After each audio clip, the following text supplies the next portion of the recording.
Hello everyone, कैसे हैं आप सब। मैं हूं शिवानी, आपका आपके चैनल टीचिंग मैनिया में स्वागत करती हूँ।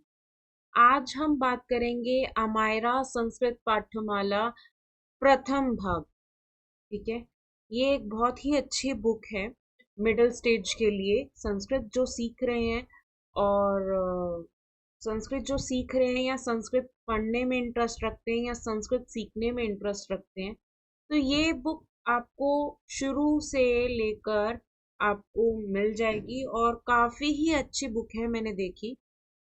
और साथ ही साथ ये 2023 और एनईपी 2020 के परामर्श से के अनुरूप है। मतलब उसके अंदर ही अंतर्गत ही सारी गाइडलाइंस को पढ़कर ये बुक जो है वो बनाई गई है। देन उसमें कुछ ऐसी इंडेक्स रहेगा कि क्या क्या टॉपिक्स आपको पढ़ने के लिए मिलेंगे। ये आपके टॉपिक्स हैं भाग एक में। ठीक है, भाग एक में ये टॉपिक्स हैं जैसे संस्कृत वर्णमाला, अकारांत पुल्लिंग शब्द, आकारांत स्त्रीलिंग शब्द। थोड़ा सा गौर करते हैं हम संस्कृत पढ़ना वर्णमाला में, हमको देखने को मिलेगा कि संस्कृत में वर्ण कितने हैं। यानी जैसे हम हिंदी में पढ़ते हैं स्वर, व्यंजन, अयोगवह, अंतस्थ, ये सारे वर्ण देखने को मिलेंगे। और कितने होते हैं संस्कृत में, क्यों होते हैं, रीजनिंग के साथ मिलेंगे। उसी के साथ साथ इसकी थोड़ी सी एक्सरसाइज है, अभ्यास कार्य है। जैसे कि आपको वर्ण विच्छेद, वर्ण संयोजन, कुछ वर्ण संयोजन के साथ साथ कुछ आपको वर्ण ऐसे भी दे दिए जाएंगे कि किस तरह से बनते हैं। क्योंकि आपको हिंदी में सीधा आपको व्यंजन शब्द दे दिए जाते हैं, क ख ग घ ण ट ठ ड ढ ण। बट ये किस तरह से बनते हैं उसकी डेफिनेशन तो होती है। वर्ण जो है, व्यंजन जो है, वो स्वरों की सहायता से बनते हैं। लेकिन हिंदी में क्योंकि आपको पूरा वर्ण ऐसे ही दे दिया जाता है। क के अंदर क्या मिला है, स्वर मिला है। स्वरों की सहायता से बोले जाते हैं व्यंजन।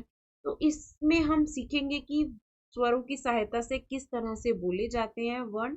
और बाकी जानेंगे अकारांत पुल्लिंग क्या होते हैं। यानी पुल्लिंग यानी जो जिस शब्द से पुरुष शब्द का बोध होता है वो पुल्लिंग शब्द कहलाते हैं।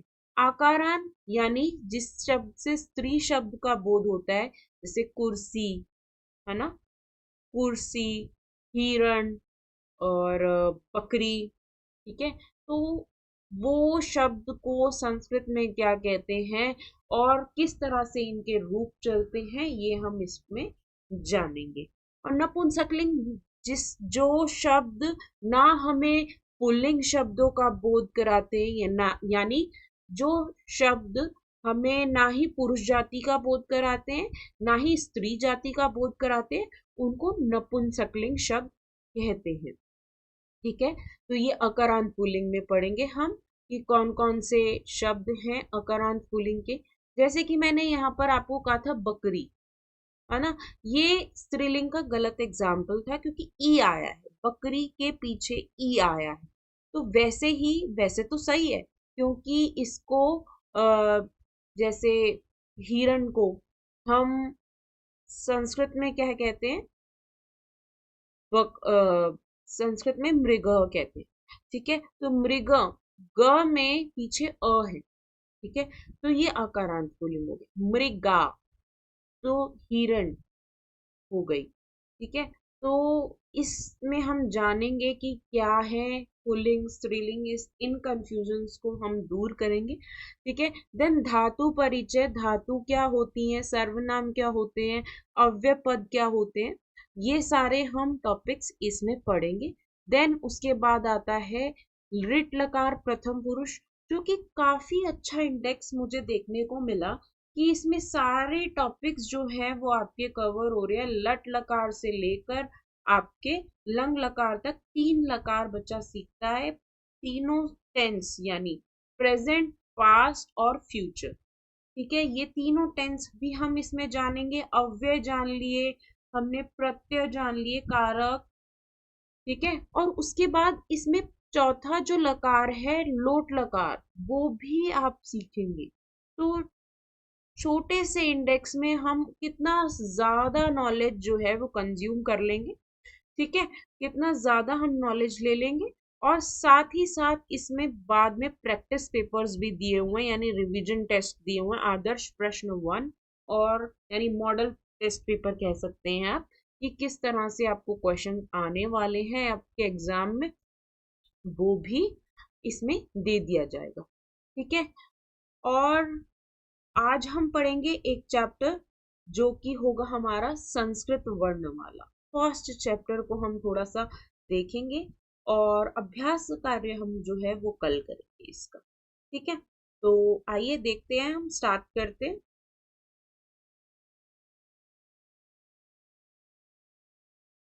यस, तो यहाँ पर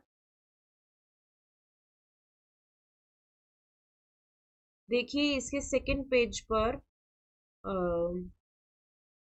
संस्कृत जो है विश्व की सर्वाधिक वैज्ञानिक भाषा होने के साथ साथ प्राचीन भाषा भी है। इसकी लिपि देवनागरी है, जैसे कि इसके जो वर्ड्स हैं देखने को मिलते हैं बिल्कुल हिंदी जैसे ही। हिंदी की भी जो भाषा की लिपि होती है वो भी अ आ इ ई उ ऊ यही होती है ना, तो उसको क्या कहते हैं, देवनागरी। तो वैसे ही संस्कृत भी जो है वो देवनागरी लिपि कहलाती है उसकी। और संस्कृत में कुल 46 वर्ण है। वर्ण भाषा की सबसे छोटी इकाई, ठीक है। वर्णों का अक्षर, अक्षर नाम से जाना जाता है। वर्णों के व्यवस्थित समूह को वर्णमाला कहते हैं। जैसे व्यवस्थित समूह मतलब एकदम सिस्टमेटिक ढंग से लगाया जाता है, जैसे अ के बाद दीर्घ आ, ई के बाद दीर्घ ई, है ना। और छोटी ई को क्या कहते हैं, ह्रस्व। छोटे अक्षरों को क्या कहते हैं, ह्रस्व कहते हैं। और बड़े अक्षरों को बड़ी ई की मात्रा, बड़े ऊ की, बड़ा री, तो इनको दीर्घ वर्ण कहते हैं, ठीक है। देन संयुक्त जो दोनों को मिलाकर बनता है। अब यही खासियत है संस्कृत की। लोग कहते हैं संस्कृत में क्या रखा है, संस्कृत पंडितों की भाषा है। जो आपको हिंदी में इतने अच्छे से सीखने को नहीं मिलता, वो संस्कृत में मिलता, ठीक है। कई कई बुक्स में संस्कृत हिंदी में भी दिया होता है, लेकिन उसमें एकदम सीधा टीचर ये कराती है स्वर क्या है, व्यंजन क्या है। और जैसे इसमें बताया गया संयुक्त, ठीक है। संयुक्त, संयुक्त अब किसको पता क्या है, जो दो अक्षरों को मिलाकर बनते, अ और ई को मिलाकर ए बनता है, ठीक है। और अ में ए मिलकर क्या बन जाता है, बड़ा ए बन जाता है। अ में ऊ मिलकर ओ बन जाता है। और अ के परे अगर ओ हो तो दीर्घ ओ हो जाता है, यानी वृद्धि संधि हो जाती है, औ बन जाता है, ठीक है। औ से औरत। तो यहाँ पर आप देखेंगे स्वर, स्वर ऐसे वर्ण जिनके उच्चारण में किसी अन्य वर्ण की सहायता नहीं ली जाती। जैसे अ आ इ उ किसी अन्य वर्ण की सहायता नहीं ली जा रही, तो उन्हें स्वर कहते हैं। और ये 13 होते हैं, ठीक है। अ आ इ उ री औ आदि। जैसे आप देखेंगे इनके 3 भेद बताए गए हैं। इनको भी 3 पार्ट्स में डिवाइड किया गया है। जो छोटे वाले वर्ण होते हैं उनको ऋस्व कहा जाता है, और जो बड़े वाले वर्ण होते हैं उनको दीर्घ कहा जाता है। और जिस तरह से इस टेबल में दिया हुआ है, बहुत अच्छे से दिया हुआ है, संयुक्त जो दो अक्षरों को मिलाकर बनते हैं, जो दो वर्णों को मिलाकर बनते हैं, वो क्या कहे जाते हैं, संयुक्त, ठीक है। ऋस्व कौन से होते हैं, छोटा आ, छोटी ई, छोटा उ, छोटा री और ली, ठीक है। दीर्घ आ क्यों कहा जाता है, क्योंकि ये दीर्घ है, बोलने में डबल समय लगता है, डबल टाइम लगता है। आ ई उ री, ठीक है। संयुक्त इसलिए है क्योंकि दो अक्षरों को मिलाकर बनते हैं। कौन कौन से वर्ण है, ए आई औ औ, ठीक है, ओ औ। व्यंजन जो स्वर की सहायता से बोले जाते हैं उनको क्या कहते हैं, व्यंजन कहलाते हैं, ठीक है, स्वर की सहायता से। अब यही बात मैं आपको पहले बता रही थी कि स्वर की सहायता से कैसे। क, क जो है, क में अ मिलेगा तभी ये क कहलाएगा, नहीं तो होगा क, ग, ट, प, म। ठीक है, तो अगर इसमें क में अ मिल गया तो हो जाएगा क। ठीक है, तो यहाँ पर जो 25 वर्ण होते हैं उनको स्पर्श व्यंजन कहा जाता है। स्पर्श व्यंजन क्यों कहा जाता है? क्योंकि मुंह में जितने भी चीजें होती हैं, जैसे मूर्धन्य यानी पीछे वाला, तालु, दंत, ओष्ठ, तो इनसे टच होते हैं, तो इसीलिए इसको स्पर्श व्यंजन की कहीं ना कहीं जगह स्पर्श होते हैं, तभी उन्हीं की सहायता से बोले जाते हैं। स्पर्श होता है तो बोले जाते हैं, दैट्स वाई को स्पर्श व्यंजन कहा जाता है। तो क से म तक 25 वर्ण होते हैं और उनको स्पर्श व्यंजन बोला जाता है। ठीक है, अंतस्थ वर्ण कौन से होते हैं? य, र, ल, व। ठीक है, ऐसे वर्ण जिनका उच्चारण स्वर और व्यंजन के बीच होता है अंतस्थ व्यंजन कहलाते हैं। ये संख्या जो होती है 4 होती है इनकी। कौन कौन से? य, र, ल और व। और इसमें स्पर्श व्यंजन में कौन से थे? क वर्ग, च वर्ग, ट वर्ग, त वर्ग, प वर्ग। ठीक है, और ये 5 होते हैं, जैसे क ख ग घ ण, च छ ज झ ण, ट ठ ड ढ ण, त थ द ध न, प फ ब भ म। ठीक है, तो ये 25 वर्ण जो होते हैं वो स्पर्श व्यंजन कहलाते हैं।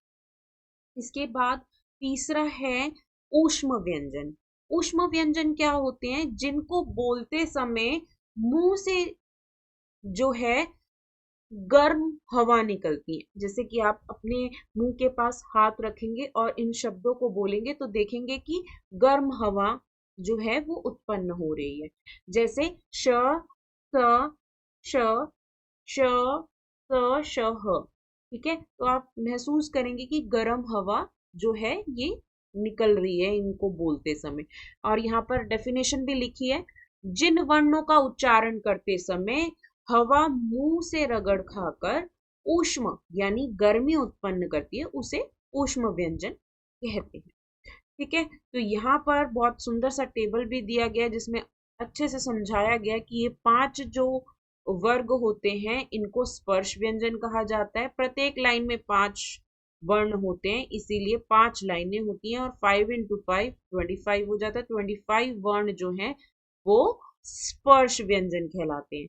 देन अंतस्थ व्यंजन कौन कौन से होते हैं? 4 होते हैं, य, र, ल, व। अंतस्थ का क्या फॉर्मूला होता है? क्योंकि ये स्वर और व्यंजन को के बीच होता है। ठीक है, जब उच्चारण करते हैं इनका उच्चारण करते समय, इन वर्णों का जिनका उच्चारण करते समय व्यंजन और स्वर के बीच होता है, तो इसीलिए ये अंतस्थ वर्ण कहलाते हैं।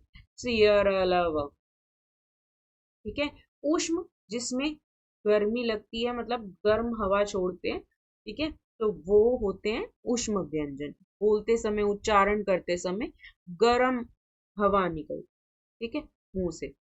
तो ये हो गए इन वर्णों के अलावा। ठीक है, इन वर्णों के अलावा कौन कौन सी ध्वनियां जो हैं वो 2 अयोगवा ध्वनियां हैं, जैसे अनुस्वार और विसर्ग। इनका जो है संस्कृत में बहुत ज्यादा महत्व है, विसर्ग का खासकर। अनुस्वार एक नासिका ध्वनि है, नाक से प्रयोग होता है। ठीक है, नाक से आपको साउंड आएगी इसकी। संयोग, संज्ञा, संस्कृत, संयम, आप देखेंगे नाक से आवाज आ रही। ठीक है, विसर्ग, विसर्ग में जो है वो ह की ध्वनि निकलती है एंड में। जैसे विसर्ग का उच्चारण कंठ से होता है, इसके उच्चारण में ह की ध्वनि निकलती है, जैसे प्रातः, देवः, पर्यायः। ठीक है, तो यहाँ पर जहां पर विसर्ग लगे होते हैं वहां पर हम ह का हल्का सा प्रयोग करते हैं। ठीक है, अंतः, नरः, ठीक है, लताः। तो इस तरह से अब देखो संयुक्त व्यंजन, यहाँ पर बहुत सुंदर से दिया हुआ है संयुक्त व्यंजन। आपने पढ़ा था संयुक्त स्वर पढ़ा, ठीक है, ए, आई, ओ, औ। ठीक है, अब संयुक्त व्यंजन कौन से होते हैं? जो 2 अक्षरों को मिलाकर, 2 व्यंजनों को मिलाकर बनते हैं, जैसे क और श, मिलकर क्या बन गए, श से क्षत्रिय वाला श। और त और र, त्र। ज और य। कई लोग इसको ज्य भी प्रोनाउंस करते हैं, ठीक है, ज्य, ठीक है।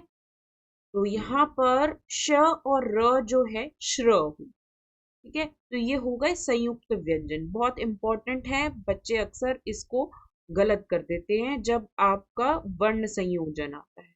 अब हलंत क्या होता है, अगर अगर आपको आधा अक्षर बनाना है, जैसे क और अ, जैसे कि मैंने बताया था व्यंजन जो है वो स्वरों की सहायता से बोले जाते हैं, और जब तक उसके अंदर स्वर नहीं मिलता वो नीचे आधा रहता है। तो आधा कैसे शो करते हैं, क को आधा कैसे शो करेंगे, जब उसके नीचे हलंत होगा, मतलब क के नीचे अगर हलंत है तो इसका मतलब वो आधा है, ठीक है। उसके अंदर हमने अ मिला दिया, तब जाकर ये पूरा बनेगा, ठीक है। बहुत सुंदर तरीके से एक एक चीज को इस बुक में एक्सप्लेन किया गया है। व्यंजनों, वर्णों को हम स्वर की सहायता के बिना हलंत लगाकर क, प, ह के रूप में लिख सकते हैं, लेकिन उच्चारित नहीं कर सकते। स्वर जुड़ने पर व्यंजन वर्ण के हलंत चिन्ह का लोप हो जाता है, ठीक है। और जब इसके अंदर स्वर मिल जाता है तो उसका लोप हो जाता है, किसका, हलंत का लोप हो जाता है, क्योंकि वो पूरा हो गया। पहले वो हलंत में था तो आधा था, अब उसके अंदर स्वर मिल गया तो वो कैसा हो गया, पूरा हो गया। अब ये जो है इसके बाद का जो है वो मैं बोर्ड पे समझाऊंगी आपको, ठीक है। इसके बाद जो है वो बहुत इंपॉर्टेंट पॉइंट है, और वो 10th तक चलता है। ये टॉपिक जो है वर्ण संयोजन वाला, ये 10th का एज इट इज ऐसे ही चलेगा, क्योंकि आपको 6th में सिखा दिया जाता है, बट आप लोग बहुत सारी मिस्टेक्स कर देते हैं क्योंकि बहुत इजी टॉपिक है, और आप कहते हैं कि आता है आता है, इस ओवर कॉन्फिडेंस में आप ये चीजें गलत करके आते हो कई बार। तो बहुत अच्छे से हम बहुत ध्यान से इसको नेक्स्ट क्लास में देखेंगे। अभी आई होप आपको इतना समझ आ गया होगा कि स्वर क्या होते हैं, व्यंजन क्या होते हैं, कितनी तरह के होते हैं, हलन क्या होता है, अनुस्वार क्या होती हैं, जो दो ध्वनियां हैं, अयोगवा जिनको हम कहते हैं, अनुनासिक और अनुस्वार, ये क्या होते हैं। आई होप ये वीडियो आपको यूजफुल लगा होगा। अगर यूजफुल लगा है तो मेरे चैनल को सब्सक्राइब कीजिए, लाइक कीजिए एंड शेयर कीजिए अपने दोस्तों के साथ। बाकी अगर कोई भी कमी लगती है या इम्प्रूवमेंट की जरूरत है, मेरे कमेंट सेक्शन में कमेंट कीजिए, एंड मैं इम्प्रूव करने की कोशिश करूंगी इसको, ठीक है। तो ध्यान से सब्सक्राइब कीजिए, लाइक कीजिए एंड शेयर कीजिए अपने दोस्तों के साथ। Thanks for watching my video.